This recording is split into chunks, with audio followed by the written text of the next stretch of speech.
Hello everybody, this is Jeff in Beijing for another Radio Sinoland show. Today's show is a recap of my May 1st show about Mao Zedong. I got a lot of comments by email from people. Some were dismissive and said he wasn't worth the trouble to even talk about. I had other people who said that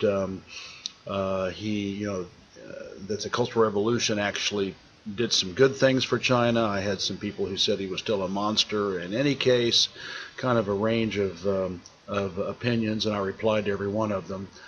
So I just like a quick recap. What I wanted to say was that when Mao took over in 1949, he took over a war-torn, drug-addicted, exploited Western Japanese colony. He kicked out the fascist KMT and Chiang Kai-shek. He kicked out the fascist Japanese. He kicked out the colonial Westerners. And he then proceeded to make China a drug-free country and turned what was actually a 19th century, backwater and a hellhole into a very successful economic and social developing country by the time he died in 1976. He did this at the same time making China very proudly independent of Wall Street, the Western banks and Western corporations, and this is still holding true today.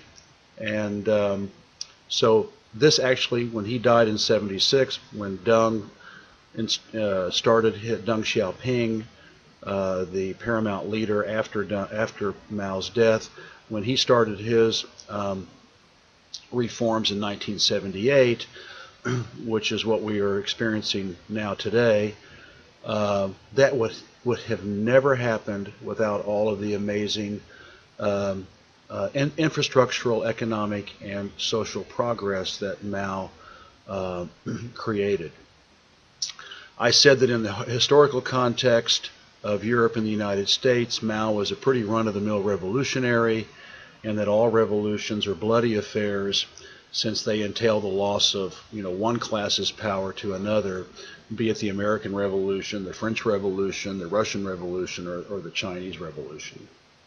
I also acknowledge that the Great Leap Forward and the Cultural Revolution were regrettable mistakes, although one listener even explained that the Cultural Revolution was actually very well liked in the countryside, as it gave the farmers the opportunity to remove Communist Party officials who had become corrupt.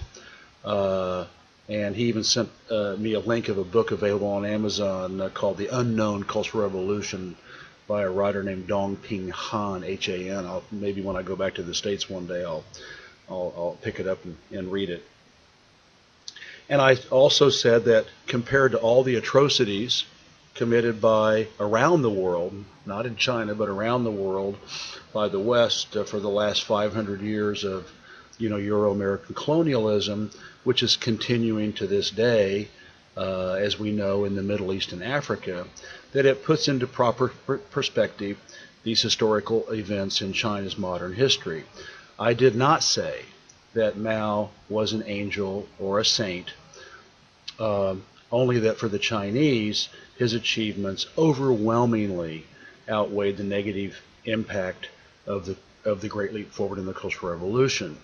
And as I wrote about in my first book, 44 Days, Mao was a psychopath, but as I wrote, I think any world leader has to be a psychopath, because there's no way you can get into power at that level without being one, because you must be able to inflict pain and suffering on other people and feel no remorse, and that's the definition of psychopathy.